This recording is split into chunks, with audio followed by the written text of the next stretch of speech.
সংবাদ সবাইকে স্বাগত জানাচ্ছি। আমি ফিরোজ তোহা। শুরুতেই সংবাদ শিরোনাম। শুরুতে জানাবো এই মুহূর্তে হাতে পাওয়া সর্বশেষ গুরুত্বপূর্ণ আপডেট সংবাদ। উপজেলা নির্বাচন এখন উপজেলায় পরিণত হয়েছে। বিএনপি চেয়ারপারসনের উপদেষ্টা ও ঢাকা মহানগর দক্ষিণের আহ্বায়ক আব্দুস সালাম বলেছেন, অবৈধ আওয়ামী সরকারের অধীনে ৭ই জানুয়ারি নির্বাচনের মতো উপজেলা নির্বাচনও সকল বিরোধী দল প্রত্যাখ্যান করেছে। জনগণের ভোট চুরি করে আপনারা ক্ষমতায় বসে আছেন, তাই জনগণ আর আপনাদের ক্ষমতায় দেখতে চায় না। এবারে জানাবো সাম্প্রদায়িক দাঙ্গা বাঁধিয়ে আন্দোলন নস্যাৎ করা যাবে না। বিএনপির ভাইস চেয়ারম্যান শামসুজ্জামান দুদু বলেছেন, কোনো দল সংস্থা যদি মনে করে সাম্প্রদায়িক দাঙ্গা বাঁধিয়ে দেশে গণতন্ত্র পুনরুদ্ধারের আন্দোলন নস্যাৎ করবে, তাহলে তারা ভুল ভাবছে। এটা সম্ভব না। এদেশে মুসলিম, হিন্দু, বৌদ্ধ, খ্রিস্টান সবাই মিলেমিশে থাকে। জানাবো বিএনপির সিনিয়র যুগ্ম মহাসচিব রুহুল কবির রিজভী বলেছেন, প্রধানমন্ত্রী তার লোকদের সুখে শান্তিতে রাখতে গোটা দেশের মানুষকে মৃত্যুর দিকে ঠেলে দিয়েছে। এদিকে নড়াইলের লোহাগড়ায় ইতনা স্কুল অ্যান্ড কলেজে প্রচণ্ড তাপদাহের কারণে 15 জন শিক্ষার্থী অসুস্থ হয়ে পড়েছে। এদের মধ্যে 6 জন অজ্ঞান হয়ে পড়েছেন। এবারে থাকছে লালমনিরহাটের হাতীবান্ধা উপজেলার তিস্তা নদীর তীরে একটি গাছ থেকে মুকসিদ আলী 52 নামের আওয়ামী লীগের এক নেতার ঝুলন্ত মরদেহ উদ্ধার করেছে পুলিশ। রোববার দুপুরের দিকে উপজেলার গড্ডিমারি ইউনিয়নের সাধুর বাজার এলাকায় তিস্তা নদীর তীরের ভুট্টা ক্ষেতের পাশে একটি আম গাছ থেকে তার ঝুলন্ত মরদেহ উদ্ধার করা হয়। এবং সর্বশেষ জানাবো আন্তর্জাতিক সংবাদ। সবচেয়ে বড় বিপর্যয় হতে পারে রাফা নিয়ে সতর্ক করলেন আব্বাস। ফিলিস্তিনি কর্তৃপক্ষের প্রেসিডেন্ট মাহমুদ আব্বাস রাফায় ইসরায়েলের সম্ভাব্য হামলার পরিণতি সম্পর্কে সতর্ক করেছেন। তিনি বলেছেন, ইসরায়েল যদি রাফায় আক্রমণ করে তাহলে ফিলিস্তিনি জনগণের ইতিহাসে সবচেয়ে বড় বিপর্যয় ঘটবে। এতক্ষণ শিরোনাম শুনছিলেন, এবার বিস্তারিত। প্রিয় দর্শক, আপনি যদি এই চ্যানেলে নতুন হয়ে থাকেন, ভিডিওটি দেখতে দেখতে চ্যানেলটি সাবস্ক্রাইব করে আমাদের সঙ্গেই থাকুন। আর এই ভিডিও সম্পর্কে আপনি আপনার মূল্যবান মতামতটি কমেন্ট বক্সে জানিয়ে দিন। আর হ্যাঁ প্রিয় দর্শক, জানিয়ে দিন ভিডিওটি কোথা থেকে দেখছেন। উপজেলা নির্বাচন এখন উপজেলায় পরিণত হয়েছে। বিএনপি চেয়ারপারসনের উপদেষ্টা ও ঢাকা মহানগর দক্ষিণের আহ্বায়ক আব্দুস সালাম বলেছেন, অবৈধ আওয়ামী সরকারের অধীনে ৭ই জানুয়ারি নির্বাচনের মতো উপজেলা নির্বাচনে সকল বিরোধী দল প্রত্যাখ্যান করেছে। জনগণের ভোট চুরি করে আপনারা ক্ষমতায় বসে আছেন, তাই জনগণ আপনাদের চায় না। তিনি আরও বলেন, জাতীয় নির্বাচন নিয়ে প্রহসন করেছেন। জাতীয় নির্বাচনে দলীয় বিদ্রোহী প্রার্থীদের উন্মুক্ত করেও ভোটার পরিস্থিতি করাতে পারেন না। জাতীয় নির্বাচনে দলীয় প্রার্থীদের উন্মুক্ত করেও ভোটার উপস্থিতি করাতে না পেরে এবার উপজেলা নির্বাচনে দলীয় প্রতীক উঠিয়ে দিয়ে মাঠে বেশি প্রার্থী দিয়ে ভোটার আনতে পরিকল্পনা করেছিল সরকার। কিন্তু সরকারের এই ফর্মুলা কাজে আসছে না। উপজেলা নির্বাচন এখন উপজেলায় পরিণত হয়েছে। আওয়ামী লীগ সরকার এই নির্বাচনকে জ্বালায় পরিণত করেছে।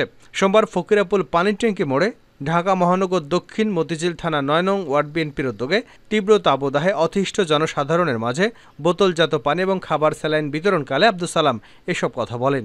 তিনি বলেন, সরকারের ব্যর্থতার জন্য আজকে এই তীব্র তাপদাহ, অপ্রয়োজনীয়ভাবে বৃক্ষনিধন, তাপবিদ্যুৎ কেন্দ্রের নামে কয়লা পড়ছে, অন্যকে খুশি করতে শিল্প কারখানার নামে পরিবেশ ধ্বংস করছে। সরকার সুন্দরবনকে ধ্বংস করছে। এরা কৌশলে বাংলাদেশকে অকার্যকর রাষ্ট্রে পরিণত করেছে। তিনি বলেন, আজকে লুটপাট করে সবকিছু শেষ করে দিয়েছে। ব্যাংকগুলো গিলে খেয়ে ফেলেছে। কাদেরকে ব্যাংক দিয়েছিল? আজকে বাংলাদেশ ব্যাংকে সাংবাদিক প্রবেশ নিষেধ করেছে। কেন করেছে? কারা ব্যাংক লুট করেছে, কারা ব্যাংকগুলো গিলে ফেলেছে তা যেন প্রকাশ না পায়, সেই জন্য বাংলাদেশ ব্যাংকের সাংবাদিক প্রবেশ নিষিদ্ধ করা হয়েছে। আওয়ামী লীগের সাধারণ সম্পাদক ওবায়দুল কাদেরের সমালোচনা করে বিএনপি চেয়ারপারসনের এই উপদেষ্টা বলেন, কথায় কথায় বলেন বিএনপি নাকি উন্নয়ন দেখে না। উন্নয়ন হচ্ছে তো আওয়ামী লীগের। কথায় কথায় বলেন বিএনপি নাকি পাকিস্তান করে। আজকে পাকিস্তানের প্রধানমন্ত্রী আপনাদের সার্টিফিকেট দিয়েছেন, এই সার্টিফিকেট গলায় ঝুলিয়ে রাখেন। বাংলাদেশের মানুষ এই সার্টিফিকেট চায় না, আমরা দেখতে চাই জনগণ আপনাদের সার্টিফিকেট দিয়েছে কিনা। আজকে এলপি গ্যাস আমদানির জন্য দেশের গ্যাস উত্তোলন করেননি। আজকে লুটপাটের টাকা নিজেরা আর মামুরা ভাগাভাগি করে নিচ্ছেন। এই হচ্ছে দেশের অবস্থা। সাম্প্রদায়িক দাঙ্গা বাঁধিয়ে আন্দোলন নস্যাৎ করা যাবে না, শামসুজ্জামান দুদু। বিএনপির ভাইস চেয়ারম্যান শামসুজ্জামান দুদু বলেছেন, কোনো দল, কোনো সংস্থা যদি মনে করে সাম্প্রদায়িক দাঙ্গা বাঁধিয়ে দেশে গণতন্ত্র পুনরুদ্ধারের আন্দোলন নস্যাৎ করবে, তাহলে তারা ভুল ভাবছে। এটা সম্ভব না। এদেশে মুসলিম, হিন্দু, বৌদ্ধ, খ্রিস্টান সবাই মিলেমিশে থাকে। সোমবার তোপখানা রোডস্থ বাংলাদেশ শিশু কল্যাণ পরিষদ মিলনায়তনে দেশ বাঁচাও মানুষ বাঁচাও আন্দোলনের উদ্যোগে দেশব্যাপী ধর্মীয় বিদ্বেষ ছড়াতে নীলনকশা এবং ফরিদপুরের মধুখালীতে শ্রমিক হত্যার প্রতিবাদে আয়োজিত সভায় তিনি এসব কথা বলেন। তিনি বলেন, বাংলাদেশ একটি ক্রান্তিকাল সময় অতিক্রম করছে। এদেশ যে কারণে প্রতিষ্ঠিত হয়েছিল তার থেকে যোজন যোজন দূরে চলে গেছে। বাংলাদেশ প্রধানত গণতন্ত্র ও মানুষের অধিকারের জন্য প্রতিষ্ঠিত হয়েছে। এক সাগর রক্তের বিনিময়ে আমরা এদেশ অর্জন করেছিলাম। ভাবতে অবাক লাগে, তবে বাস্তবতা এটাই, দেশের মানুষের কোনো অধিকার নেই। দেশের জনগণ তার পছন্দের প্রার্থীকে ভোট দেবে, তার প্রতিনিধি নির্বাচন করবে, সেই অধিকার তাদের নেই। তিনি বলেন, সংখ্যাগরিষ্ঠতা ধর্মীয় ক্ষেত্রে, রাজনৈতিক ক্ষেত্রে, ভোটের ক্ষেত্রে সব জায়গায় উপেক্ষিত। এত ভয়ঙ্কর একটা পরিস্থিতির মধ্যে দেশকে নিয়ে যাওয়া হয়েছে, তা থেকে বেরিয়ে আসা কঠিন। এই কঠিন অবস্থা থেকে বেরিয়ে আসতে সবাইকে ঐক্যবদ্ধভাবে কাজ করতে হবে। বিএনপির সহযোগী হয়ে দেশে গণতন্ত্র ফিরিয়ে আনতে হবে। দেশের মানুষকে মৃত্যুর দিকে ঠেলে দিয়েছে সরকার, রিজভী। বিএনপির সিনিয়র যুগ্ম মহাসচিব রুহুল কবির রিজভী বলেছেন, প্রধানমন্ত্রী তার লোকদের সুখে শান্তিতে রাখতে গোটা দেশের মানুষকে মৃত্যুর দিকে ঠেলে দিয়েছেন। সোমবার দুপুরে ঢাকা মহানগর উত্তর বিএনপি 23 নং ওয়ার্ডের উদ্যোগে রাজধানীর খিলগাঁও তালতলায় প্রচণ্ড দাবদাহে অতিষ্ঠ মানুষের মাঝে বিশুদ্ধ খাবার পানি, স্যালাইন ও লিফলেট বিতরণ অনুষ্ঠানে প্রধান অতিথির বক্তব্যে তিনি একথা বলেন।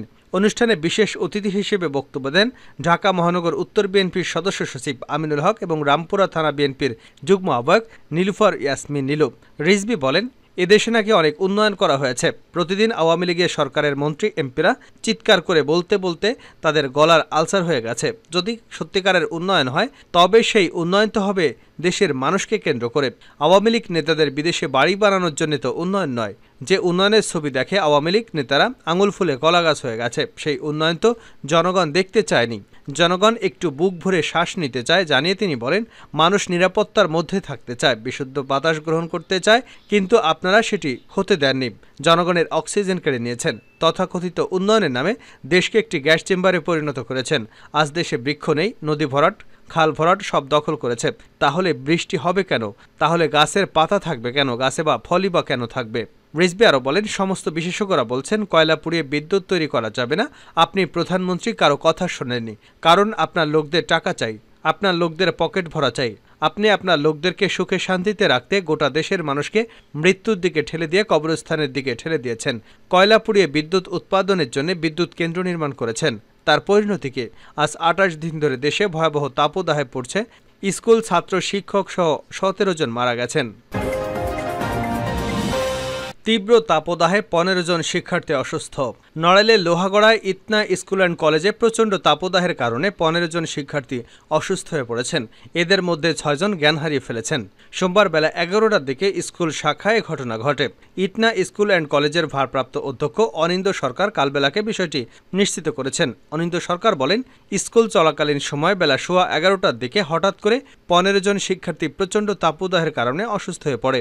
এদের মধ্যে 6 জন শিক্ষার্থী জ্ঞান হারিয়ে ফেলেছে। এ সময় ইতনা সরকারি স্বাস্থ্য ও পরিবার কল্যাণ কেন্দ্রের ডাক্তার বজলুর রহমানকে খবর দেওয়া হলে দ্রুত স্কুলে চলে আসেন।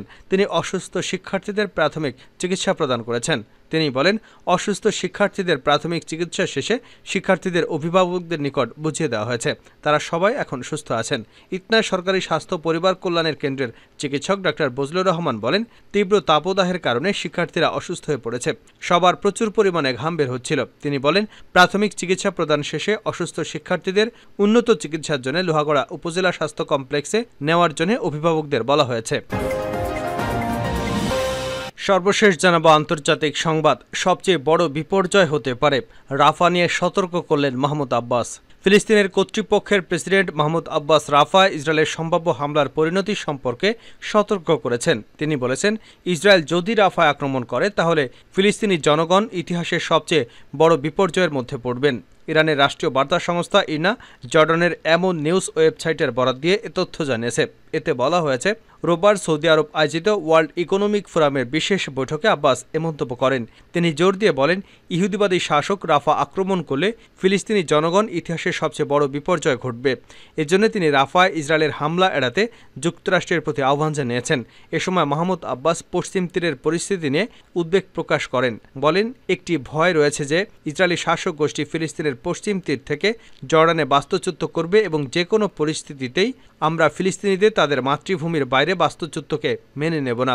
ফিলিস্তিনি প্রেসিডেন্ট জোর দিয়ে বলেন, জর্ডান এবং মিশর ফিলিস্তিনিদের বাস্তুচ্যুত করার দৃঢ় বিরোধিতা করেছে। আব্বাস ফিলিস্তিনি রাষ্ট্রকে জাতিসংঘের পূর্ণ সদস্য রাষ্ট্র হিসেবে স্বীকৃতি দেওয়ার জন্য আন্তর্জাতিক সম্প্রদায়ের প্রতি জোর দাবি জানিয়েছেন। তিনি বলেন, একটি রাজনৈতিক সমাধান হতে হবে যা গাজা উপত্যকা এবং পশ্চিম তীরকে একটি স্বাধীন ফিলিস্তিনি রাষ্ট্রে পরিণত করবে। গত বছরের 7 অক্টোবর ফিলিস্তিনের স্বাধীনতাকামী সংগঠন হামাসের হামলার প্রতিশোধ হিসেবে এখনও গাজায় তীব্র হামলা অব্যাহত রেখেছে ইহুদিবাদী ইসরায়েলি সেনাবাহিনী। ইতিমধ্যে দখলদার বাহিনীর হামলায় প্রায় 35,000 ফিলিস্তিনি নিরীহ নারী ও শিশু প্রাণ হারিয়েছেন। আহত হয়েছেন 80,000-এরও বেশি।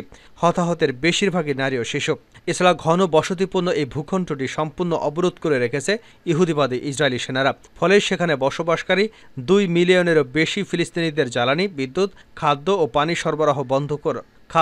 সরবরাহ বন্ধ হয়ে গেছে। জাতিসংঘ সেখানকার পরিস্থিতি নিয়ে উদ্বেগ প্রকাশ করেছে একাধিকবার।